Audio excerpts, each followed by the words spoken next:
Olá, Poços de Caldas e região, estamos chegando com o Poços Agora, notícia em cima da hora, edição especial de sábado. E hoje eu recebo ele aqui nos estúdios do Poços Agora pela primeira vez, mas em matérias, já entrevistei ele por várias vezes em momentos diferentes. Eu recebo com muito carinho aqui nos estúdios do Poços Agora, Paulo Danilo Vieira.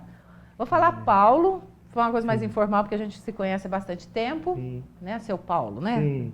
E vamos falar um pouquinho, você que passou pelo Conselho Municipal do Idoso por 2 mandatos. É verdade. Deixou seu legado lá ou não?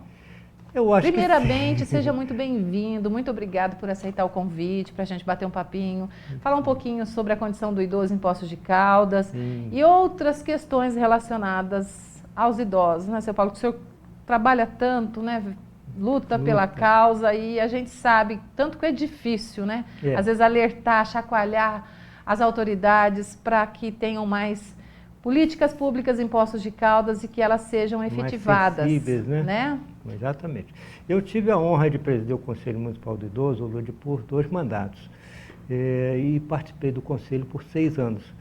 Mas, como eu estava te falando em off, o Conselho não saiu de mim porque as pessoas me procuram, as pessoas questionam, me fazem perguntas, e o que eu posso ajudar, eu faço isso com prazer, né?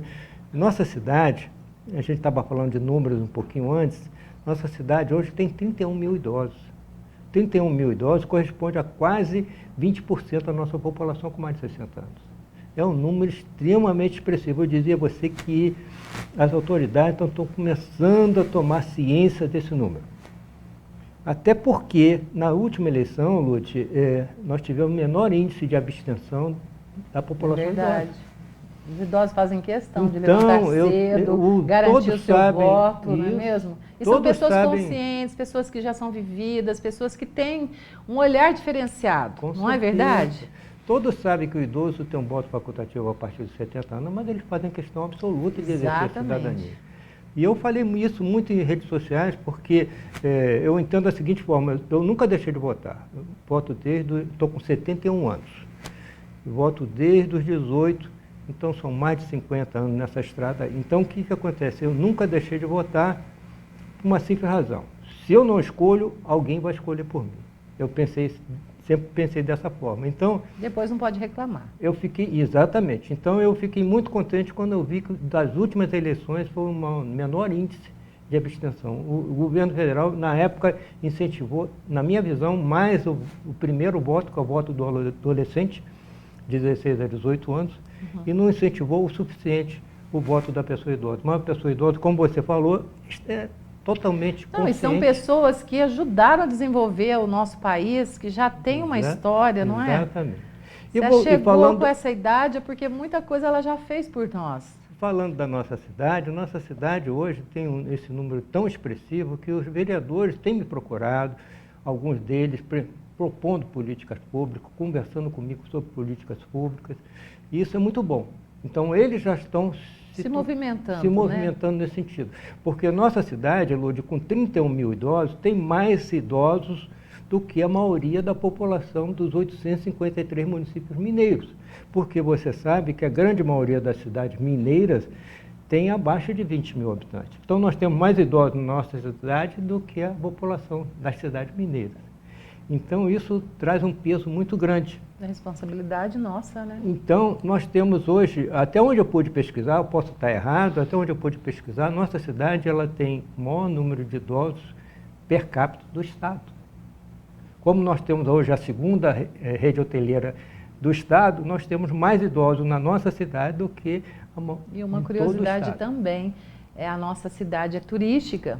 E a gente recebe a maior parte dos turistas, vem dos idosos. São os idosos que estão lá aposentados, com dinheirinho guardado e vêm gastar aqui na nossa cidade. Tem muita gente que não sabe disso e muitos locais não oferecem mais acessibilidade, um tratamento digno. O senhor sabe disso melhor do que eu.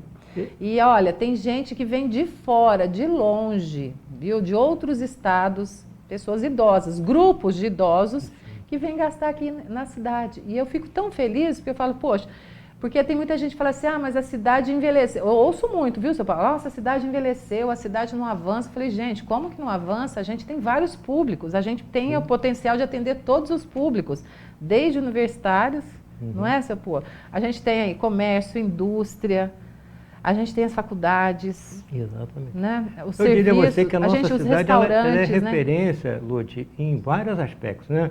Ele é um centro, vamos dizer... Um polo, né? Se a gente for pensar. Polo, né? em termos de saúde, em termos de educação. Nós temos um grande ganho, que foi a PUC, com os cursos de medicina. Né? Nossa, e a gente outros avançou cursos, bastante, né? mas precisamos avançar mais. Então, em termos de qualidade de vida do idoso, a cidade está muito bem colocada. Tanto é que muitos idosos aposentam nos seus grandes centros, procuram viver numa cidade com a melhor qualidade de vida. Eu tenho amigos cariocas que já falaram para mim, quando eu puder, eu vou morar em Poços de Caldas. Então, eu tenho duas perguntas para fazer. Ó, você não é Poços Caldense, Não é de sou. onde? Eu sou um carioca que aportei em Poços de Caldas. Veio a passeio? Em 2007. Eu vim a passeio, eu vim a trabalho, Lud. Ah. Vim a trabalho, me apaixonei pela cidade em 2000. Não tem como não se apaixonar por Poços. Em 2006, eu estava em Alfenas, eu vi um ônibus passar em direção a Poços de Caldas, falei, amanhã eu vou conhecer essa cidade que eu tanto ouvi falar. Então, vim, me apaixonei pela cidade. No mês seguinte, eu trouxe minha esposa. Eu trabalhava como representante comercial na época e ela também adorou. E começou aí um namoro da gente vir morar em Poços de Caldas. Isso eu estou falando dos anos 90, né? Anos 90. Mas o casamento só aconteceu em 2007. Eu sou um carioca que cheguei em Poços de Caldas dia 1º de junho de 2007. Você imagina o que é isso? Eu saí dos 40 graus do Rio de Janeiro e vim para a temperatura de Poços de Caldas. Graças a Deus, graças a Deus não tenho hipertensão, não tenho diabetes, então recebi alguns amigos cariocas aqui no inverno que passaram mal por causa da altitude e por causa da... Tem gente que não se acostuma. Baixa temperatura. Como a gente também não se acostuma com lugar... Eu também não me acostumo com lugar muito quente, só para passeio. Hoje eu vou ao Rio uma vez por mês, ver meus netinhos, uma vez por ano, perdão, ver meus netinhos, mas também eu digo a você que o melhor dia ao Rio de Janeiro é pegar o caminho de volta. Voltar, né? Outra pergunta, já recebeu o título Poços Caldense faz pouco tempo? Foi muito honrado, Recebeu de quem? Eu fiquei muito honrado, recebi a indicação do vereador Marcelo Heitor, recebi o título de cidadão Poços Caldense, foi uma honra, porque tipo como fosse um reconhecimento de todo um trabalho desenvolvido em prol dessa população, né? Que nós sempre defendemos, que é a população idosa. Então, eu recebi em novembro o título. Posso bater no peito hoje e dizer que eu sou um cidadão Eu também não nasci em Poços de Caldas, mas tenho o maior orgulho de ser Poços Caldense de coração. De coração. Paulo Danilo, bom, já aposentado com um salário mínimo, que a gente sabe disso, né? Sim. E continua trabalhando. 70% dos brasileiros são aposentados ou Exatamente. pensionistas com salário mínimo. Então, eu me aposentei em 2014 e foi muito engraçado que Não faz tanto tempo assim, né? a funcionária do RH da prefeitura me perguntou, seu Paulo, o senhor quer continuar? Eu falei, menina, não sei jogar truco e não gosto de pescar, então você me deixa quietinho trabalhando. Eu acho, Lud, tirando o lado da brincadeira, eu acho que a autoestima do idoso, ele se sentir inserido na sociedade, se sentir útil à sociedade, isso traz uma longevidade.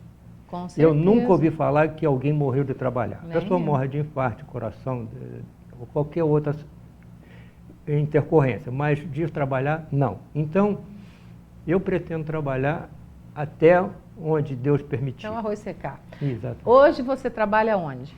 Hoje eu sou agente de saúde, eu trabalhei já em 3 unidades diferentes, Santa Rosália, UBS Regional Sul. Já viu de tudo também, São Paulo? E hoje trabalho no PSF Santa Ângela. Já viu de tudo? De tudo um pouquinho, né? De tudo um pouquinho. Por falar em idoso... E assim, chega a gerar uma certa frustração de querer ajudar e não poder. Sim, mas eu confesso a você, Lud, que eu extrapolo algumas vezes. Extrapolo num bom sentido. Por exemplo, estava fazendo uma visita domiciliar algum tempo atrás, aí eu vou colocar 2 nomes fictícios, Dona Maria falou assim para mim, seu Paulo, o Zé está tão deprimido, ajuda lá ele sair da cama, não quer comer, não quer nada. Aí eu fui lá, isso estou falando da minha visita domiciliar, né? Aí fui lá, conversei com o seu Zé. O seu Zé tinha acabado de perder o emprego, era porteiro de um prédio, 74 anos de idade. Aí eu falei, dona Maria, bota uma camisinha arrumadinha nele, faz uma coisa, dá uma ajeitada nele. Trouxe o seu Zé para a sala, tirei umas fotos do seu Zé, preparei um currículo, espalhei o currículo pela cidade toda, para tentar reempregá-lo. Inseri-lo, né? Mas só aquele ato ali de eu motivá-lo, já deu um up. Depois ela me ligou, disse que já almoçou, já passou um dia mais tranquilo. Não conseguiu o emprego que ele precisava. Mas ele pode fazer outras coisas. Né? Exatamente. Não era nenhuma questão financeira. Porque, exatamente, é para ocupar a cabeça mesmo. Porque a família, por exemplo, ele já era aposentado com 2 salários mínimos, ela tinha uma aposentadoria com 1 salário mínimo. Não era nem questão financeira, a questão dele se sentir útil. Então, o baque que ele teve de perder o emprego... De repente, parar de fazer. Não fazer nada, né? Exatamente. Esse não fazer nada é muito complicado. Aí, pensando nesse fato e outros fatos, por exemplo, eu estava uma vez na UBS Regional Sul, estava trabalhando, vi 2 senhoras catando reciclável. Aí eu parei o carro, conversei um pouquinho com elas, uma cozinheira, trabalhou em vários restaurantes, a outra trabalhou em outras atividades. Aí eu fiz uma seguinte pergunta: se o mercado de trabalho lhe oferecesse uma oportunidade de um retorno digno ao mercado de trabalho, você aceitaria? As 2 responderam na lata que sim, claro que sim. Aquela reciclagem, nada contra o trabalho de reciclagem, mas, poxa, é um momento que a pessoa está entre uma oportunidade e que não surge... É a oportunidade entre a necessidade também, né? Aí eu conversei na época com o presidente da Câmara. Isso extrapola minhas funções como presidente de conselho. Conversei com o presidente da Câmara, propondo política pública. Voltando do conselho, o conselho ele é formado por um tripé, sabe, Ludmila? Ele é consultivo quando a pessoa procura, os conselheiros tiram dúvidas, etc. Ele é fiscalizatório quando a gente fiscaliza e tem que fiscalizar as entidades que são amparadas pela prefeitura. Isso é bom. E a terceira, a que eu mais me identificava, é de propor políticas públicas, bater nas portas dos políticos, né? Então eu procurei na época o professor Carlos Roberto, que era o presidente da Câmara, ele adorou o projeto, entrou com um anteprojeto, que toda vez que você propõe alguma coisa que vá onerar os cofres públicos, a Câmara tem que entrar com um anteprojeto. A proposta seria de geração de emprego. Tá? A geração de emprego a proposta seria a Prefeitura fazer uma renúncia fiscal de 1 ou 2 tributos municipais em favor daquele empresário, e o empresário, em contrapartida, abrir oportunidade para a pessoa idosa. Bom, o projeto andou na Prefeitura, infelizmente veio a pandemia, travou tudo. Aí veio a nova legislatura, levei a mesma proposta para o novo presidente, continua tramitando. Então, a gente bate na porta, até uma hora que a porta se abre. Eu espero que esse projeto venha acontecer. Então, nós vamos continuar esse assunto depois do intervalo, porque eu quero saber também a sua opinião em relação aos aposentados que trabalham, que ainda trabalham, né, executam suas funções dentro das empresas, dessa questão, aposentou, manda embora, tá bom? Eu gostaria que depois você falasse um pouquinho sobre isso, porque a gente já falou um pouquinho sobre a questão de ser útil, né? E tem muita gente boa, capacitada, que precisa de oportunidades, que a gente sabe de pessoas que estão chegando agora, os mais novos, mas também conciliar com as pessoas com mais conhecimento, mais velhas, também dá uma mistura boa aí, né? Nós vamos falar disso depois do intervalo. Não sai daí, eu volto já já.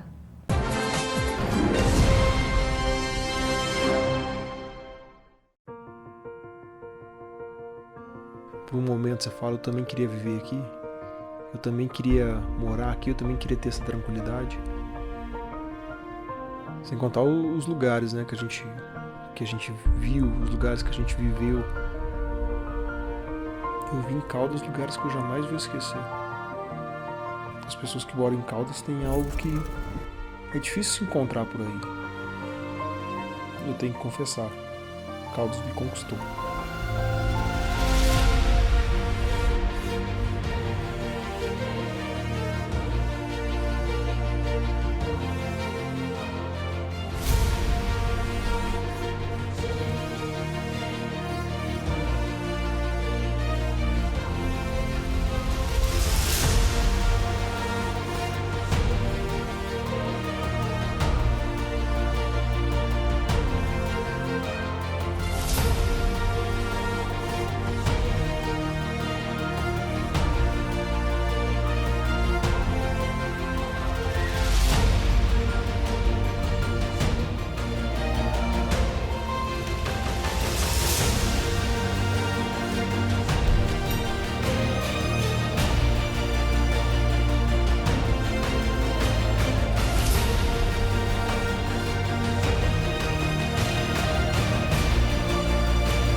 Estamos de volta com o programa Postos Agora, notícia em cima da hora. E hoje a gente recebe aqui com muito carinho o Paulo Danilo Vieira, o seu Paulo, que é amigo da gente, conhecido, sempre está dando entrevista para a TV Postos, defendendo a causa dos idosos. E hoje a gente falando um pouquinho sobre isso, né? Ampliando mais esse leque.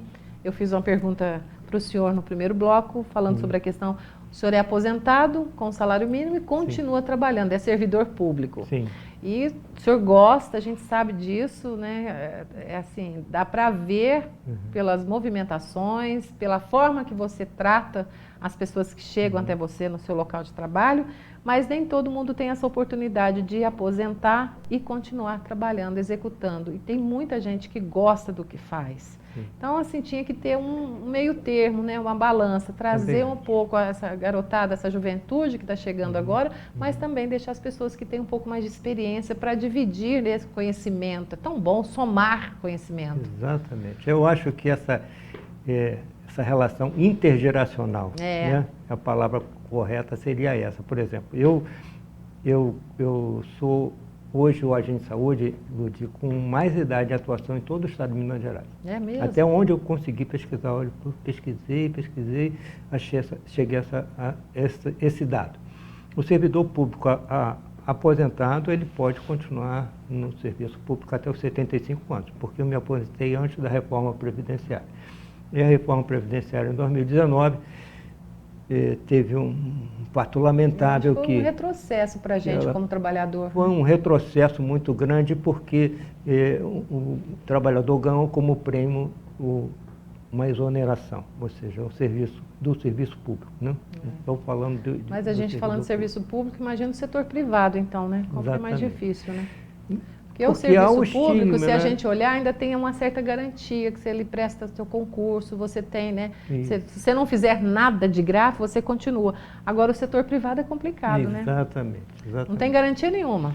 Exatamente. Então, você vê, o Brasil precisa melhorar a cultura do Brasil, né? Eu trouxe até uma colinha aqui muito interessante, Lúdia, para falar com você, por exemplo. O nosso país já está com 31 milhões e meio de idosos. Nossa, olha, 31 milhões? 31,5 milhões de idosos. Isso por um país jovem, um país que tem só 523 anos, é um número extremamente expressivo. Eu levantei os 6 países. Ou seja, nosso país está envelhecendo? A gente pode falar isso. A ONU já tinha colocado que todo país que ultrapassa 14% em média da sua população com mais de 60 anos já é considerado um país envelhecido. Então, nós somos um país jovem e envelhecido. Os 6 países com a maior população idosa do mundo, e o Brasil está em 6º lugar. Nós estamos falando... Nós estamos perdendo para quem aí? Nós estamos perdendo para a China, porque, evidentemente, 1 bilhão e 400 milhões de habitantes... China em primeiro lugar, Índia em segundo lugar com 148 milhões, Estados Unidos com 79 milhões de idosos, Japão com 44, Rússia do Putin. E olha, a gente está falando de países de primeiro mundo, exatamente, que tem qualidade de vida. Exatamente. A Rússia está com 32 milhões,9 e o Brasil com 31,5. Eu vou te falar, em muito pouco tempo... Porque a gente é bom mesmo, a gente é bom, né? Em muita dificuldade a gente consegue chegar. Em muito pouco tempo nós vamos ultrapassar a Rússia. Aí, puxando um pouco da brasa da sardinha para a atenção básica. A partir de 94 foi instituído o Programa Saúde da Família, né? Que todo mundo conhece. Então, um dos nossos pilares é criança, gestante, idoso, hipertensão e diabetes. Nós batemos muito nessa tecla. Então, os cuidados com a hipertensão, os cuidados com a diabetes, os cuidados com a atenção com a pessoa idosa, estou falando das unidades básicas de saúde. Trabalhar a prevenção. Isso melhorou a qualidade de vida, melhorou a longevidade. Hoje o brasileiro vive, em média, 76,9 a expectativa de vida do brasileiro. A mulher, 79,8. Por que a mulher vive mais do que o homem? Uma pergunta, por quê? Porque a mulher se cuida mais. A mulher faz seus exames ginecológicos normalmente, como tem que ser feito, a sua mamografia anualmente, dependendo da idade, e nós fazemos uma busca ativa daquelas... Tem homem que não faz, Exatamente. O exame de próstata. Agora, convida o homem para procurar o urologista. Não. Ele não vai. Então, o que acontece? E é uma coisa culturalmente, isso que a gente está falando. Isso é cultural, né? nós somos uns relaxados. Né? Dos relaxados mesmo? Eu faço meus exames anualmente, faço meu PSA anualmente, graças a Deus estou bem. Tem dois tipos de exames, tem pelo sangue, né, seu Paulo? O PSA é um exame de sangue, que é bom se o PSA der alterado, aí sim, tem que fazer a médica vai te encaminhar para o urologista. Todo ano eu faço o PSA e está mantendo uma normalidade. Bem. Em 2017 ou 2018 eu fiz uma ultrassonografia, também a próstata estava tranquila, porque todos sabem que a maior incidência de morte do homem por câncer é o câncer de próstata, como a mulher, câncer de mama. Só perde, acho que então pro câncer de mama. A prevenção é tudo, né? Eu lembro que minha mulher reclamava muito de fazer mamografia, que é um exame incômodo, claro que é um exame incômodo, o ginecológico é um exame incômodo, mas a mulher faz. Tem que fazer. Mas o homem precisa quebrar esse paradigma e procurar fazer esses exames corretamente. E assim, é uma coisa que chama atenção porque são países de primeiro mundo, são países assim que a gente estão bem mais avançados. E milenares, né? Tem países aqui... Exatamente. A gente está falando tirando os Estados Unidos, que tem muito essa questão de comer iFood, né? Muito consumismo, a população mais obesa, né? Porque os Estados Unidos tem sofrido muito com isso, mas tem países de primeiro mundo que têm uma vida mais regrada, né? A população dorme mais cedo, come direitinho, né? Um país com 523 anos talvez seja um dos países mais jovens, comparado com esse grupo que eu citei, com certeza é um país jovem com a população envelhecida a esse nível, né? E bem próximo à Rússia, eu diria a você que daqui a muito pouco tempo nós vamos ultrapassar essa barreira aí da Rússia. E, por exemplo, tem uma estimativa que em 2030, nós estamos em 2023, 2030 ali já. Nós teremos mais idosos do que crianças de 0 a 14 anos. O que isso muda? Em termos de políticas públicas, muda muita coisa. O prefeito hoje se preocupa muito mais com as escolas, né? Não faltar vaga para crianças e adolescentes. Daqui a pouco ele vai ter que mudar esse nível de pensamento, ou seja, ele tem que pensar em locais de acolhimento da pessoa idosa. Né?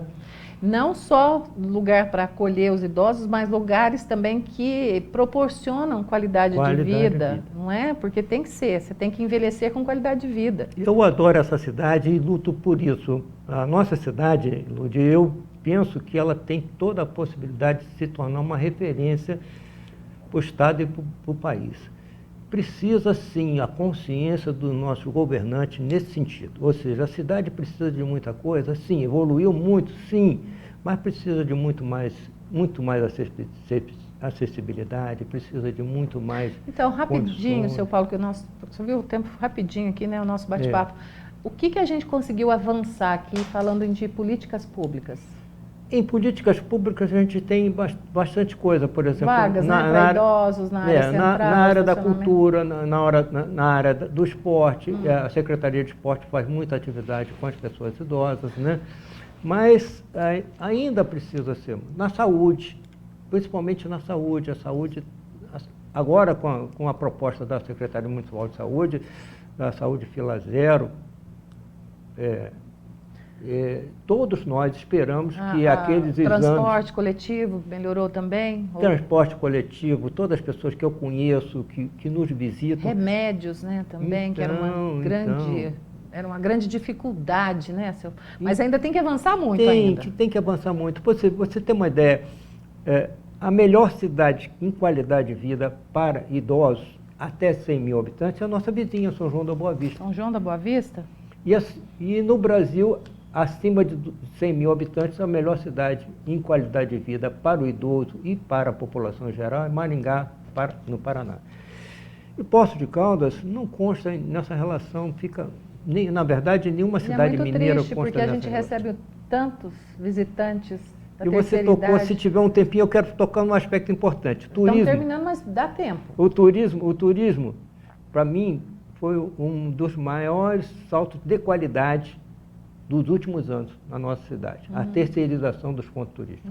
Eu levo muita fé, estive lá em cima no Cristo, achei tudo muito bonito. A gente torce para que dê tudo certo, né, seu Paulo? O teleférico bombou.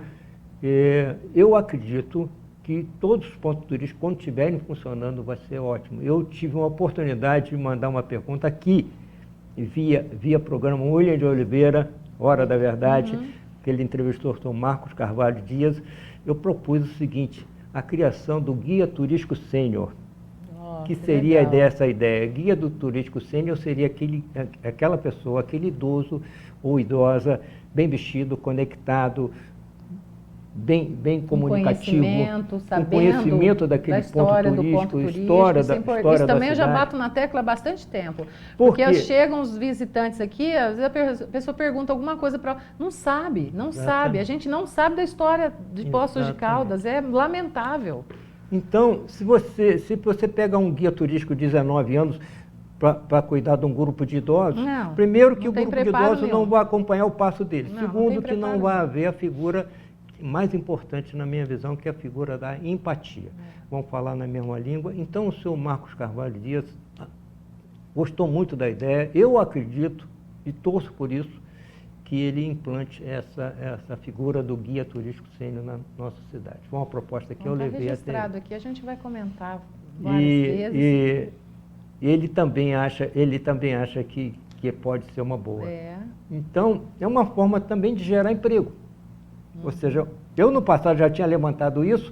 Aí muitas pessoas me procuraram, uma vaga para mim, São Paulo. Meu filho, não é... Se eu pudesse, né? É só uma proposta. Estava todo mundo empregado. É só uma proposta. Se eu conseguir sair, com certeza você vai ter essa oportunidade. E isso vale também para as empresas. Como tem os estagiários, teria que ter também uma oportunidade para quem já aposentou e tem a oportunidade de repente, um desafio de se lançar no mercado por uma outra profissão que nunca fez. Não é verdade, seu Paulo? Quando você tiver a oportunidade de entrevistar alguém do Executivo ou do Legislativo, sempre tenho. Vamos procurar saber como anda o projeto de empregabilidade do idoso. Inclusive, semana que vem a gente vai trazer aqui a doutora Regina Sioff. Então, a doutora Regina tem um projeto muito, muito bacana, que nunca saiu do papel. Ela sabe disso, que é o centro de referência da pessoa idosa. E ela luta mesmo. Projeto aprovado e nunca saiu do papel. É que não depende só dela, né? Eu falo sempre aqui, depende dos demais colegas da Câmara. Mas uma cidade que tem esse referencial quantitativo todo, precisa ter esse serviço. Terminou o nosso tempo, olha só, foi rapidinho, mas com certeza vai voltar em outras oportunidades, viu, seu Paulo? É um poço de sabedoria e é bom que ele é uma pessoa que está sempre antenada, trazendo coisas novas para a gente, dados. Não tem coisa melhor para a gente do que dados. Números não mentem. Não é verdade? Verdade. Então, você trazendo números para os nossos gestores, não tem como fugir. É só implantar, é só ter boa vontade de criar políticas públicas para os nossos idosos, para a gente. Um futuro próximo aí, para os nossos filhos. Exatamente. Não é verdade? A gente está trabalhando para a gente deixar o nosso legado ali. Porque tem uma frase, né? Respeitar o idoso é respeitar o próprio futuro. Exatamente. Então, se você não é idoso, lute para ser. Né? Então, eu agradeço muitíssimo. E se você não tem esse olhar empático, daqui a pouco é você que está lutando pelo seu espaço, não é? É verdade. Muito obrigada. Tenha um ótimo final de semana. Obrigado. E as portas da TV Poços sabe que estão sempre abertas. Eu te agradeço muito pelo convite, pela honra e a oportunidade. Deus abençoe. Quer mandar abraço? Quer aproveitar e mandar abraço aí para... Um abraço a todos. Tem netinho aí, né? Pode mandar, seu Paulo. Aqui a gente quebra protocolo. Que eu aposto muito nesse projeto da Secretaria que está desenvolvendo, com o Thiago Mariano, que é o Saúde Fila Zero. Porque eu vivo no dia a dia, eu sei da angústia das pessoas, pelos aqueles exames que não saem, por aquelas cirurgias eletivas que estão represadas. Pelos então, médicos, por várias coisas. Eu espero, pela reforma até das UBSs também que precisam. Né? Então, eu acredito que... calçadas melhores, bancos, atendimentos... Ixi, se a gente for elencar aqui, né? Então, é grande a lista. Mas, Lute, a primeira prioridade do idoso é a saúde. É a saúde, porta de entrada, né? Para que tenha uma qualidade de vida, né? Um grande abraço a todos. Não só para eles, para nós também, né? Porque quando o senhor está lutando para eles, o senhor está deixando para a gente, certo. Né? Eu quero agradecer a oportunidade, um grande abraço a todos, estou sempre à disposição. Qual que é o nome da esposa? Um beijo, minha querida Vânia das Graças Vânia, Alcantara. um abraço para você. A Vânia é parceirona também, né, seu A Paulo? Vânia está bem, graças a Deus. Fez um trabalho maravilhoso com um voluntário na Santa Casa, no UNACOM, era professora de artesanato lá. Que belezinha. Então, enquanto tirava um pouquinho do estresse das pessoas aguardando a consulta, então a gente veio para somar. São pequenas ações que fazem toda a diferença. Então, nós não viemos para ser mais um em Poços de Caldas, procuramos fazer, cada um na sua área, procuramos fazer alguma coisa. Então, muito obrigada mais uma vez pela sua participação. Viu? Obrigado, Sempre que obrigado precisar, a você estamos pelo aqui convite. à disposição. Tá certo. Sandrinho Tanaka, meu abraço para você, muito obrigada. Gente, lembrando que logo mais a gente tem a TV Defip sempre com programas inéditos aqui na TV Poços. E na segunda-feira eu estou ao vivo aqui pela TV Poços a partir das 10h30 da manhã, tá bom? Espero todos vocês, que vocês tenham um ótimo final de semana. Beijo e até lá!